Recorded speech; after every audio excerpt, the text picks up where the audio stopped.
Right then, James, about to make our ground bait. Again, going in the shops, I get pretty confused by all the different types of bags out there. Brought two here now. Can you just quickly talk me through it, mate? Yep, well, there is a vast array of different ground baits for different situations. And nearly all manufacturers do a method feeder mix. My favourite mix is to mix half of this Dynamite method mix with green swim stim. It's just a mix I've used for a long time, and it makes the lovely consistency that works very well on the method feeder. You don't want the mix to be too sticky. The ideal situation with the method is that once it hits the water and goes to the bottom, everything stays together, but very quickly starts to break down, so that you've got a nice attractive meal for the fish to home in on, but something that they're going to easily suck up, not something that's moulded really stiff around the feeder. So I think what we'll do is we'll just show you how to mix this very simple ground bait for the method feeder. I'm going to use 50-50, so I'm going to use about a quarter of a bag of the method mix and about a quarter of a bag of the green swim stim. Now obviously if I was fishing for a longer session or catching lots of fish, I'd need to mix up more ground bait because naturally I'm going to get through more. But there's really no need to mix up loads and loads of ground bait. In fact, it's probably counterproductive. What can happen is the ground bait can dry out with time and you're going to end up remixing it. So it's probably better to mix it in smaller quantities. So you've gone half and half there with the bags. How much water would you generally use to mix it? It's a little bit of an art mixing ground bait. It's something that you need to practice, but the biggest tip I can give you is just to add the water very, very gradually. So I've blended those two ground baits together. They're nicely evenly mixed. And now I'm going to add the water, and I've just got a pint of water here, and I'm just going to gently dribble in a little bit over the top, and then I'm going to get stuck in and mix that very evenly around. Right, okay, you can see that straight away that started to absorb the water, and it's a bit messy, but you've got to get stuck in and distribute the water as evenly as possible throughout the mix. You don't throw it all in at once? No, because what will happen then is you'll over wet the mix and you're going to end up throwing it away. Right, okay. The key factor, especially with the method, is to get the right consistency. Okay. So you've got to add the water very gradually. And the other thing to bear in mind is that the ground bait will actually absorb water. So now we've made that initial mix, we need to let that stand for 5 or 10 minutes so that it absorbs the water. Then we'll add some more water to get the absolute perfect mix. Brilliant. So Andy, I've been through the process now of adding more water to the mix. Yeah. The last thing I'm going to do before it's ready to use is to riddle it. Now, this all seems a bit laborious, but what it does do is it ensures that everything, the whole mix has an even consistency. So every time you use it, it's exactly the same.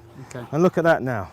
It's a lovely, soft, fluffy mix, but when you squeeze it together, you can form a ball.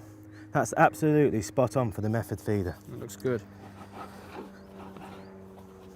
So, let's show you how to actually make the method feeder, incorporating the ground bait. So there's the method feeder we set up earlier. Yep. I've hair rigged a piece of corn, which I'll show you how to do in a bit as well. And I'm using this very clever mould that comes with the feeder that really makes it such a simple process. So I'm going to place the bait in the bottom of the mould, then I'm just going to fill the mould up with ground bait. Okay? Yep. And then, so I'm then going to press the feeder into the mould, okay? And I'm not going to do it too hard, but I'm going to do it in a firm manner so that it makes an absolutely perfect method feeder ball on top of the method. And you can even see the hook bait there strategically placed in a prime point. So the fish is going to see that and home in on your hook bait straight away. So, I mean, it couldn't really get any simpler, could it, Anne? Nah, that's pretty simple, mate. One thing I will say is you have to take your time getting that mix absolutely spot on. Okay, better get fishing, I reckon. Brilliant, let's do it. So James, just before we get out fishing, you mentioned something about a hair rig. Yeah. I will be honest, I've not got a clue what it is. Yeah, no Can you worries. just quickly talk me through it, mate? Yeah, sure, Andy, no worries. I mean, this is a rig that's kind of been borrowed or stolen from the Specimen Carp boys.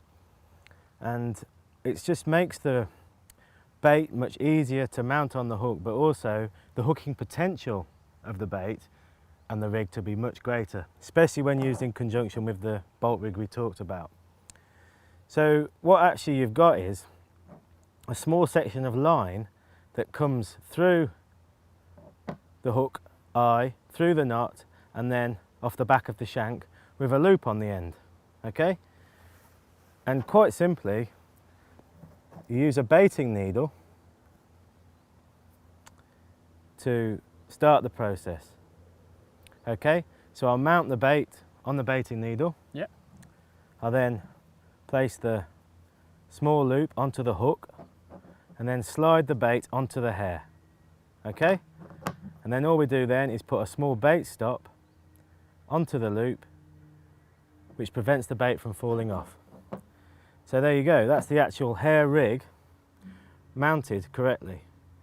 And you can see that any fish that sucks that into its mouth, the hook is going to be automatically primed for the maximum penetration into the mouth. As soon as it moves away and hooks itself against the feeder, that bolt rig effect, they hook themselves. So you don't need to strike, the fish hooks themselves. Wicked. Well, that seems like a pretty simple and effective rig. Why don't we give it a go? Absolutely, let's try.